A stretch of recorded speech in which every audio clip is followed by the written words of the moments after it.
आप देखें जो क्वार्टर फाइनल था इंडिया के खिलाफ बेंगलोर में, मगर 280 किया था उन्होंने, ये पता नहीं 280 किया था। अगर उनको रिवर्स स्विंग ना आता होता तो वो चेज हो जाता था 290, जिस तरह की हमारी बैटिंग लाइन थी वो आराम से चेज हो जाता था।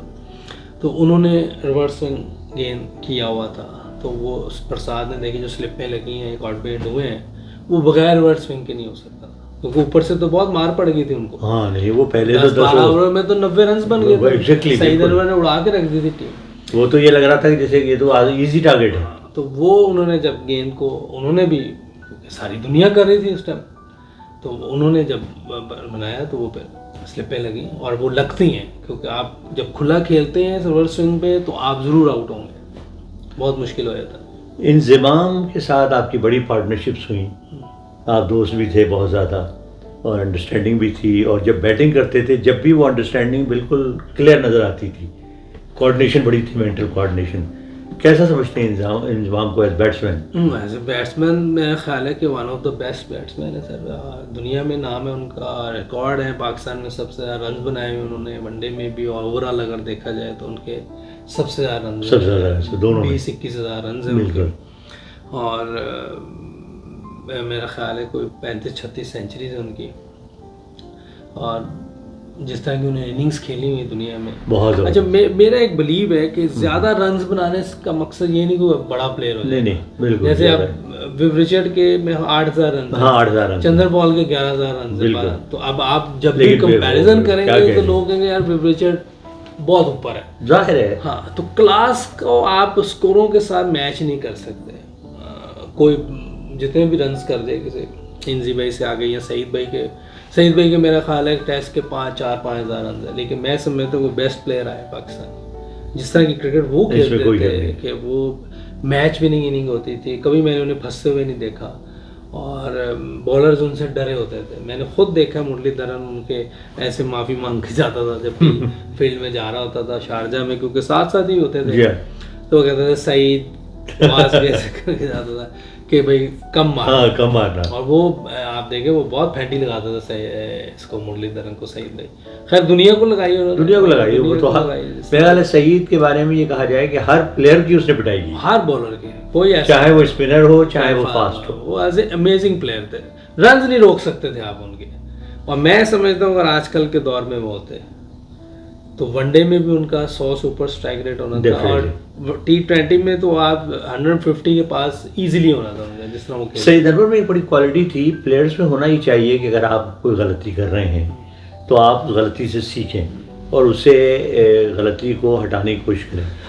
तो शुरू में आपको याद होगा वो कॉट बिहाइंड होते थे, और उसकी वजह ये थी कि वो अपनी उनकी फीट मूवमेंट जो थी ना वो उतनी परफेक्ट नहीं थी। मुझे उन्होंने शारजा में कहा ये बात ऐसी, हम उनके वाले से मेरी बड़ी दोस्ती थी जी, और वो भी बड़े ज़बरदस्त, जी हाँ, बहुत अच्छे आदमी थे और क्रिकेटर बड़े ज़बरदस्त, बहुत ज़बरदस्त। तो वो इस लिहाज से सईद से भी मेरी खासी बातचीत रहती थी। तो सईद ने मुझे कहा असल भाई मैं एक चीज़ ठीक कर रहा हूँ, अपनी बस दुआ कीजिए, 3-4 मैचों के बाद आप मुझे डिफरेंट देखेंगे। उससे खुद एहसास है इस बात का कि मैं अपने पैर की मूवमेंट सही नहीं कर रहा।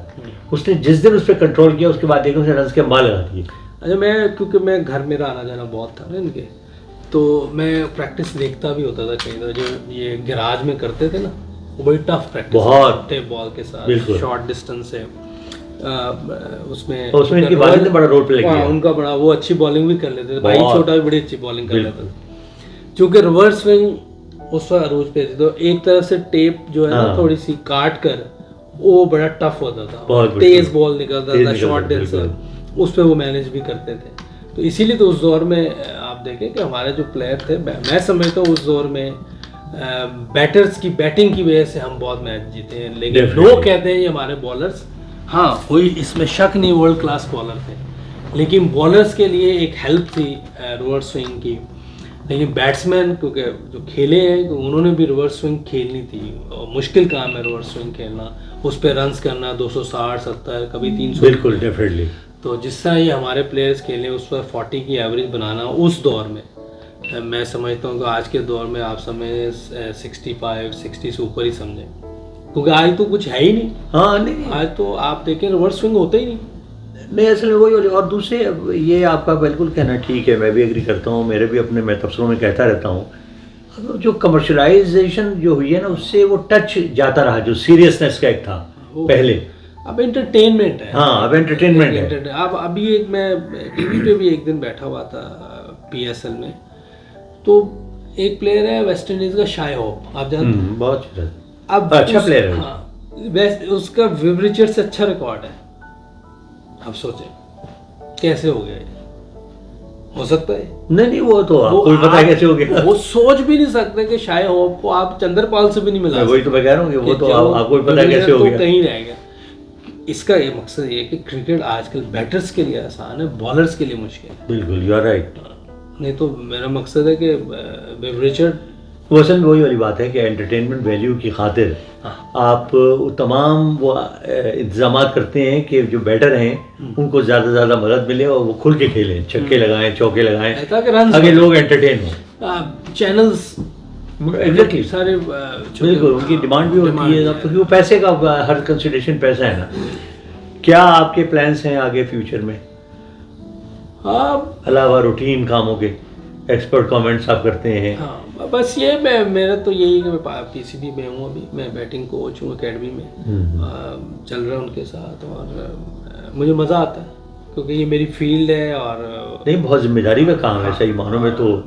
और अल्हम्दुलिल्लाह कोशिश करते हैं कि जो भी बच्चे आते हैं, चाहे वो अंडर 16 के आए, चाहे अंडर 19 के आए, चाहे बड़ी टीम का कोई आए, मेरी कोशिश होती है कि उनको जो मुझे आता है मैं ट्रांसफ़र करने की कोशिश करूँ और बेहतर वे। एज कोच क्या वो मेन चीज पॉइंट्स हैं 2 या 3 जिन पे आप बहुत ज़्यादा तवज्जो दे रहे हैं? नहीं, असल में एक तो ये कि जब हम लोग खेलते थे और आज जब हम लोग खेलते थे उस वक्त भी हमें भी बाज़ फील होता था कि कोई हर वक्त आप कोच कोई बताता रहेगा ना, हमारी नहीं सुनेगा तो वो मज़ा नहीं आता। हाँ, नहीं, कोच का ये काम बड़ा इम्पोर्टेंट होता है। और मेरी ये कोशिश होती कि जो हमें उस वक्त चीज़ें सही नहीं लगती थी कोचेस में, वो हम अपने अंदर ना लाएं। अच्छा, गुड। ताकि जो लड़के हैं जिनके साथ मैंने काम करना है वो मेरे से रिलैक्स होकर बात करें, क्योंकि मैं जब तक उनकी बात सुनूंगा नहीं ना, बिल्कुल, हालांकि मैं जब वो बैटिंग कर रहे होंगे मुझे नज़र आ जाएंगी चीज़ें कि क्या इनके पॉजिटिव है, क्या इनको वर्क करना है इन पे, वो नज़र आ जाएगा। लेकिन अगर मैं कहूँ तुम्हारे अंदर ये चीज़ ठीक नहीं, ये ठीक नहीं, ये ठीक हो, तो वो इरिटेट होते हैं, इरिटेट भी होगा, वो पजल भी हो सकता है, वो वही सोचता रहेगा कि यार मेरे अंदर ये प्रॉब्लम। हमने ये नहीं करना, जो मेरी अपनी एक सोच है। मैं सुनता हूँ पहले उनकी बात सारी जो वो बात कर रहे होते हैं, फिर जब मैं उनको प्रैक्टिस करते हुए देखता हूँ तो फिर मैं ये नहीं कहता कि ये गलत है। जो पॉजिटिव चीज़ें हैं वो तो मैं बता देता हूँ कि ये बहुत अच्छा यार, इधर बड़े ज़बरदस्त ये फुटवर्क इधर ऐसे है। ये जहाँ मुझे काम करना होता है वो मैं वहाँ उनको फीड करता हूँ, कहता नहीं, मैं वहाँ फीड करता हूँ। फिर वो बैट्समैन अगर समझदार होते हैं ना, अक्सर तो क्योंकि पाकिस्तान खेल रहे हैं या 19 खेल रहे हैं तो उनको समझ आ जाती है, तो वो फिर उस पर काम करना हम शुरू हो जाते हैं। असल में कोच के लिए मैं समझता हूँ कम्युनिकेशन जो आपने बात की ना, सबसे इम्पोर्टेंट चीज़ कम्युनिकेशन है। और एक चीज़ और है जो मतलब मेरा तजुर्बा ये कहता है कि जब कोच ये बताने की कोशिश करता है ना यंग प्लेयर्स को कि देखो मैं ये करता था, उससे वो घबराते हैं। हम ये कह नहीं सकते, ये बहुत अच्छी बात, ये हमारे टाइम की जो मैंने किया है वो मेरे साथ ख़त्म हो गया। वो जॉब और थी, अब नई जॉब है, इसमें हमने बच्चों से परफॉर्मेंस लेनी है, उनको अपनी परफॉर्मेंस नहीं बतानी कि मैं ये करता रहा हूँ, मैं ये था, मैं ऐसे नहीं, ये नहीं, हमने उनसे परफॉर्मेंस लेनी है। एक चीज़ पाकिस्तान की टीम में जो मिसिंग चली आ रही है, अब थोड़ा सा बेहतरी आई है नौजवान लड़कों में, वो है टेम्परामेंट, कि आप सिचुएशन देख के आप अपने आप को सिचुएशन के मुताबिक ढा लें। अगर टीम को आपकी ज़रूरत है तो you have to stay at the wicket. अगर टीम को ज़रूरत है कि आप लंबी इनिंग खेलें तो आप लंबी इनिंग खेलने के लिए ज़हनी तौर पर तैयार करें।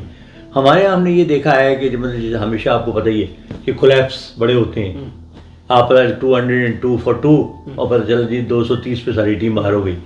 तो इसके सद्देबाब के लिए क्या आप क्या बताते हैं? देखिए, डिपेंड करता है। देखिए, पहले तो ये है कि सरफेस कैसे पे आप खेल रहे हैं, आइडिया हो जाता है कि इस विकेट पे इतने रन्स बन सकते हैं, तो पहले हमें ये आइडिया होना चाहिए। तो उसको सामने रखते हुए हमें अपनी इनिंग बनानी, इनिंग बिल्ड करनी है। ओपनर्स गए हैं या विकेट गिर गई है तो 1 डाउन ने कैसे खेलना है, 2 डाउन ने कैसे खेलना है, और ज़्यादा इंसान कोशिश करे। मेरी जो उनको किसी भी प्लेयर्स को होगी, अगर मैं खुद भी अभी भी खेलूँ या मैं किसी भी यंग प्लेयर को बताऊँगा, तो मेरी कोशिश होगी कि आप गैप्स में खेलें और साफ स्कोर बोर्ड को देखें, सिचुएशन क्या है, अगर पहली बैटिंग कर रहे हैं तो कितने टोटल करना है, उस तरीके से लेके चलना है। अगर दूसरी कर रहे हो तो आपके सामने सिचुएशन कितनी एवरेज चाहिए। और आजकल तो आप किसी टाइम भी 10 रन कर सकते हैं, क्योंकि 5 फील्डर अंदर है, आपको बाउंड्री किसी टाइम भी मिल सकती है। सही बात है। बॉलर्स के लिए इतना चांस नहीं है। तो जितना आप अपने पे कॉन्फिडेंस रखेंगे, अपनी एबिलिटी पर, जो अल्लाह ने सलाहियत दी है, जो मेहनत की हुई है, जो कोशिश की है, उस पर यकीन होना चाहिए कि मैं मैच फिनिश कर सकता हूँ, और ये मेरे पास अपॉर्चुनिटीज़ हैं, ये बॉलर्स हैं, किस पे मैंने अटैक करना है, किस पे मैंने लेके चलना है, उसको स्ट्राइक रोटेट करनी है। ये चीज़ें सारी आप कैलकुलेट करते रहते हैं। अगर आप, सही बात है, फिर आप मैच फिनिश भी करते हैं, फिर आप लंबी इनिंग्स भी खेलते हैं। जो भी ये करता रहा पास्ट में भी और अभी भी जो कर रहा है वो रन्स करेगा। क्योंकि मैंने ये सवाल इस वजह से भी किया कि जब अगर मैं आप ही की इनिंग्स का जायज़ा लूँ, तो आप सामने बैठे हुए हैं, तो मैंने ये देखा कि जैसे आमतौर पे हमारे यहाँ बैट्समैन, अच्छे बैट्समैन भी 50 बनाई आउट हो गए फ़ौरन, सेंचुरी बनाई 102 103 पे आउट हो गए सेंचुरी बनाने के फ़ौरन बाद। आपकी इनिंग्स का मैंने ये देखा है कि आप उसको कैरी ओवर करते थे, कोशिश करते थे कि वो आगे बढ़े। और ये बकौल ब्रैडमैन की किताब में ये लिखा हुआ है कि मेरी बड़ी इनिंग्स का राज एक है कि जब मैं 50 बनाता था तो मैं सोचता था कि यार अभी मैं 0 से शुरू कर रहा हूँ, फिर मेरा अगला 50 मेरा टारगेट होता था। जब मैं 100 बनाता था तो फिर मैं अपने आप को ज़हनी तौर पे 0 कर लेता था। वो आजकल के बच्चों में नहीं है। नहीं, आजकल रन्स देखे ना, आजकल बहुत रन बना रहे हैं लड़के, ऐसी बात है, कर रहे हैं स्कोर। और थोड़ा सा T20 की वजह से बात, हाँ, वो टेम्परामेंट थोड़ा सा लूज हो जाता है। बिल्कुल। आप कोई एक ओवर मेडन हो जाए या 2-3 रन बने तो वो T20 की वजह से घबराहट शुरू हो जाती है, मुझे लगता है। दुनिया की किसी भी टीम को देखिए, बिल्कुल T20 इतनी, क्योंकि अब वो फोकस ज़्यादा T20 पे हो गया। अभी देखें T20 वर्ल्ड कप खत्म हुआ है 22 में, जून में फिर है। T20 क्रिकेट बहुत ज़्यादा है। अब अगले साल सारी T20 मैचेस होंगे, वनडे होंगे ही नहीं। हमारे टाइम पे 40-40, 35-35 वनडे साल के होते हैं। अब 10-12। नहीं, वो T20 ने बिल्कुल T20 बहुत सी चीज़ें T20 ने ईजी भी कर दी हैं, और कुछ चीज़ें मुश्किल भी हो गई हैं, टेम्परामेंट नहीं है, और बैटिंग आसान हो गई है, विकेटें ईजी हो गई हैं। टेस्ट का आप क्या मुस्तकबिल देखते हैं? You think test will stay करेगा मेरे ख्याल एशेस की वजह से। और टेस्ट क्रिकेट में अभी भी देखें, क्योंकि रूल्स चेंज नहीं हुए ना, तो उसमें अभी भी जो अच्छा प्लेयर है वही रन्स करता है, और जो अच्छा बॉलर है वही आउट करता है। और प्लेयर्स को अभी भी मज़ा आता है खेलने में। अभी क्योंकि जो अच्छे प्लेयर है वो अभी भी टेस्ट क्रिकेट को प्रेफर करते हैं। देखिए ना, आप दुनिया में आप देखें कि जो बड़े प्लेयर हैं, बैट्समैन हो या बॉलर हो, बाहर एशिया से बाहर ज़्यादातर, वो T20 छोड़ देंगे, वनडे छोड़ देंगे, टेस्ट खेलते रहेंगे। टेस्ट खेलते रहेंगे, क्योंकि रिस्पेक्ट है टेस्ट में, और उसका सारी ज़िंदगी नाम रहता है।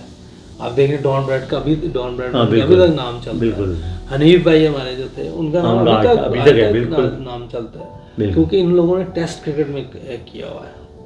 और जावेद भाई हैं, ज़हीर भाई हैं, इन लोगों के नाम चलते हैं, जो बड़े प्लेयर हैं, सईद अहमद। मैंने अभी देखा कि आप अपने आप को अभी भी फिट रखने के लिए जो है बाकायदा जॉगिंग भी करते हैं, वॉक भी करते हैं, तो कितना वक्त लगाते हैं अपने आप को फिट रखने के लिए? कोशिश मेरी होती है 1 घंटे से 1.5 घंटा मैं अपने आप को दे दूं, क्योंकि क्रिकेट खेलते हैं इस दौरान में? नहीं, क्रिकेट नहीं खेलना चाहूँ तो कोई मसला नहीं, क्योंकि फिट है माशाल्लाह। फिटनेस ज़रूरी है, वो हो जाए तो फिर आप खेल लेते हैं इस एज में। और जब यंग थे उस टाइम बैटिंग भी ज़्यादा करते थे। अभी चूँकि प्रोफेशनल लाइफ ये खेलना नहीं है, खिलाना है, तो लेकिन वैसे कोई मैचेस बाज़ का पाकिस्तान में वेटरन क्रिकेटर को मैच खेल लिया, या वो तो ऑफ एंड ऑन, ठीक है। मेरे दोस्त एक टीम है। दुनिया में कौन सा ऐसा ग्राउंड जहाँ आपको बड़ा मज़ा आया, आपका पसंदीदा ग्राउंड? अच्छा, पाकिस्तान के अलावा जो मज़ा आया वो Lord's cricket ground. Lord's cricket, वो एक अमेजिंग जगह है।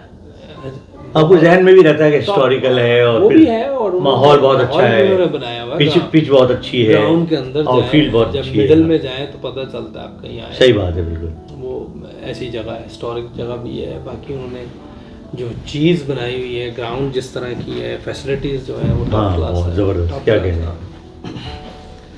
अच्छा भाई, यूसुफ बहुत शुक्रिया, बड़ा आपने वक्त दिया हमें और बड़ा मज़ा आया आपके साथ गुफ्तगू करके। Thank you.